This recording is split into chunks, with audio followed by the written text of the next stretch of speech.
see the transformation of Africa that is driven by good governance and a high-performing public service. If you've done business in this country, you know how easy it is. We've come to realize that for you to have sustainable economic growth on the continent, you must have a high-performing public sector. It's a public sector that makes the policies that the private sector will either thrive or die. Why do we think that a high-performing public sector is important? Social impact investing that you talk about is a really new sort of thing all around the world, and more so in Africa. But in those places where it's come up and it's done well, the government plays a big role. Right from the beginning, we clearly defined that even in receiving, we wanted to be sustainable, and we also wanted to show impact, long before we knew what impact investment was all about. I was just discussing with my colleague there, and there seems to be a very thin line the way we are forming or framing this, but impact investment is very, very different from philanthropy. Okay. In one case, you actually expect return. That is for the impact investment. For philanthropy, you don't. For me, what I've seen is that even philanthropists give more money to people when they see the result or the outcome or the impact of what they are doing. And for me, whether you are impact investors, whether you are philanthropists, whatever you are, for me it's important to identify intermediaries that can help to create the multiplier effect. It's my observation is that we have to complement our stories of philanthropy with our stories of investment in hard-nosed business investment. So our work at the Ford Foundation is primarily about grant making. But I actually, when I am thinking about impact investing, don't think about grant making. I have to think about what is going to be my total rate of return, my TRR. When I worked on Wall Street, we thought about TRR as simply a financial return. TRR for impact investing is total return of social impact and financial impact. And we have to get more rigorous about both of those, because the challenge is that impact investing will fail if we put philanthropy first. And so I would just say that one of the things we have to do is to be successful, to create a marketplace of impact investing, is to speak to the markets. How do we grow appetite for PEs to really embrace this whole question of impact investing? The likes of us and some of my colleagues in the PE world here are learning to integrate impact investing into a mainstream form. One of the things that's brought a change of mind to us, I told you we abandoned the SME space because of the difficulty. But looking at the returns that you are able to generate, particularly in an atmosphere where what you need, you are integrating backward. You are not subject to these vagaries of Forex, and you can generate returns that are superior to whatever you are getting in terms of the TVs that the Nigerian government offers. So my name is Henrietta Onwuebuzie. I am Institute of Entrepreneurship at Lagos Business School, and I'm very passionate about impact investing. The first thing I'd like to say, just referring to the risk return question you mentioned, is that I think impact investing is least risk for highest returns. Unfortunately, because most people because we've been schooled traditionally to believe that when you talk about impact, you're referring to non-profits or I don't know, kind of what there is, just looking to make an impact, which is not sustainable if you're not financially sustainable. People tend to see impact investing as people who are not really serious about making financial returns. But I always say to people, look closely at the richest people in the world. They are all solving problems. Bill Gates is the richest man in the world. because he has provided global solutions. Dangote is the richest man in Africa because he's providing solutions to Africa's problems. If he begins to provide global solutions, he'll become one of the richest men in the world. And so at the end of the day, the truth is that impact investing is actually the most powerful business model. A problem-driven business is a sustainable one. If you're not solving a problem, your business is not sustainable because the problem means people are looking for solutions. And so they're willing to pay for a solution if it's effective and better still if it's affordable. And for Nigeria, I think that impact investing is the best way to meet our sustainable development goals. Every impact investing business addresses one SDG or the other. My name is Toyin Adekutemo with Shafam and Tam Limited. I'm a consultant, organizational development consultant. I think when we're talking about impact investing now, we need to start that also with our young people, and especially here. So my challenge, apart from Dr. Moore's challenge of power, is to get young people engaged. We need to start changing mindsets here in Nigeria. We're talking, one of the panelists was talking about the rich kids syndrome in Nigeria. Yes, and it's even across the world. The foundation, we have, for the first time in a very long time, identified youth as a priority for us. And in our Lagos office, we have a dedicated program officer looking at this very issue of how we empower and engage young people in Nigerian society. I could not agree with you more on that point, that need for a priority.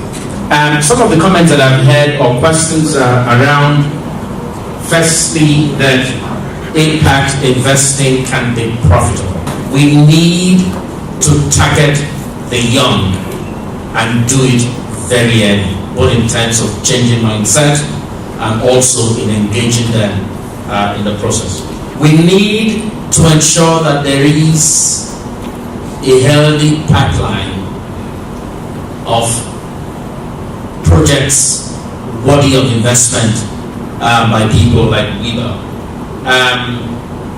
Then there was a question of how do you ensure long-term commitment, and then of course ensuring that we are also making impact in local communities as well. I see a common thread in terms of a solution, also dealing with some of the comments that have come up today. The last speaker talked about going to the communities, and that is where you make the social impact. You also spoke about creating awareness. How do we create awareness to get the right type of investment to these investees that are just waiting? And you talked about youth, and for me, it really is about how do we engage the right type of people to be able to support social impact investment. The one thing that I see that is missing, and to my mind that ties all of this together, is really government. At the end of the day, social impact investment is, yes, you support entrepreneurs, etc. But the aim really is to ensure that you are making an impact as solving a social problem. I know that Ford is big on your angle to things is sort of dealing with inequality. So that really is about what are the social problems at, as you said, the grassroots. And who is the owner, quote unquote, of these problems? It's the government. And so when you're thinking about how do we create the sort of demand, whether it's on the supply side or whether it's on the demand side for investees, I think the one thing that brings everybody together is the government. It's a government that owns the social problems. And one has to then see, to make the government understand that private equity, investment, etc., can help you to sort your problems out. If you can drive that messaging to government and say, if you sort this problem out, you're successful, then you know what I mean. That creates the impetus for the government to do what they need to do. On government, I mean, one of the things in Nigeria that we need to keep taking into account is that one of the things that has actually slowed down impact investing in the US and the UK is that their charity law doesn't recognize it, and it makes it very difficult for charitable institutions to make investments or grants or whatever to for-profit institutions. Sometimes when you have no regulation, you're better off. And so in Nigeria, even as a charitable institution, you can make any investment you want. You can give grants, investments to any organization. And so in Nigeria, we actually are a lot freer and open to be able to do very innovative things in philanthropy, far more than what Darren can do and the handcuffs that he has because of the IRS. So I think keep that in mind. When I was at the Tony Elumelu Foundation, we actually worked with the whole kind of philanthropy sector in Nigeria and the Ministry of Justice to develop a regulation on philanthropy and impact investing. And it would have been, if it had gone through, got lost somewhere in the Ministry of Justice. You have to understand that from government perspective, there must be an overlap. They must be seen to be delivering to the people and solving the people's problem, based either on their manifestos or whatever. But that it's also a window that impact investors and those in that ecosystem can tap into.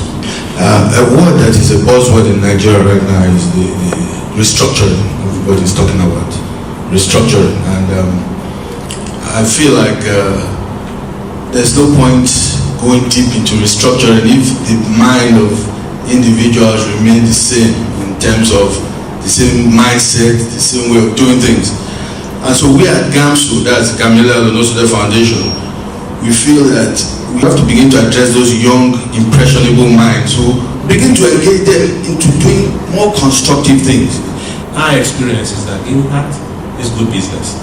And as you put that in everything you do across the PE world today, we are all beginning to put metrics in our investment philosophy that actually integrates environmental sustainability as a key measure of your return. My name is Ayo Olu Konya. I'm a retired career foreign service officer.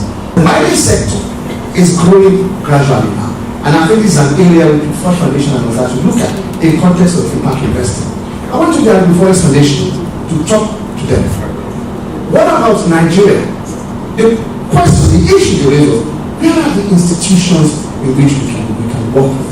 Because there's a perception as far as problem manager. So the issue you raise in front of impact in the institution, creating the institution is very important. I'm currently involved now with a few in terms of the young people. It's not, many of them are not they don't know what direction to go. And I think that is one of the things take out from us in this area. And finally, the impact investing debate, I think that really we need a dialogue series.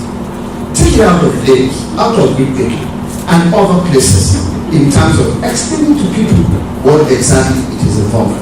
A question around are the metrics that you use for determining the impact. You all talk about impact, but we're actually hearing a lot about the financial impact and not what exactly the impact other than financial might be. You've referred to environmental impact, that's great, but what else? My name is Kanaja Basho. I'm the Permanent Secretary of Lagos State Ministry of Law and Creation. One of the two things that we have learned from dealing with this with Nigerians who need support is one, there can be enough of these kind of funds that are available at friendly terms. You roll out funds at 5% interest rate to a maximum of 5 million to single obligor, and there are tons and tons of people who want to participate. Secondly, we found out that not everybody needed financing. They require capacity building, business service development, provision. So impact investment is also should not be targeted only at investing funds direct to maybe enterprise development, but also some service provision, capacity building. These are the things that we need to point out. And we as a government are ready to talk to all development partners in furthering these causes.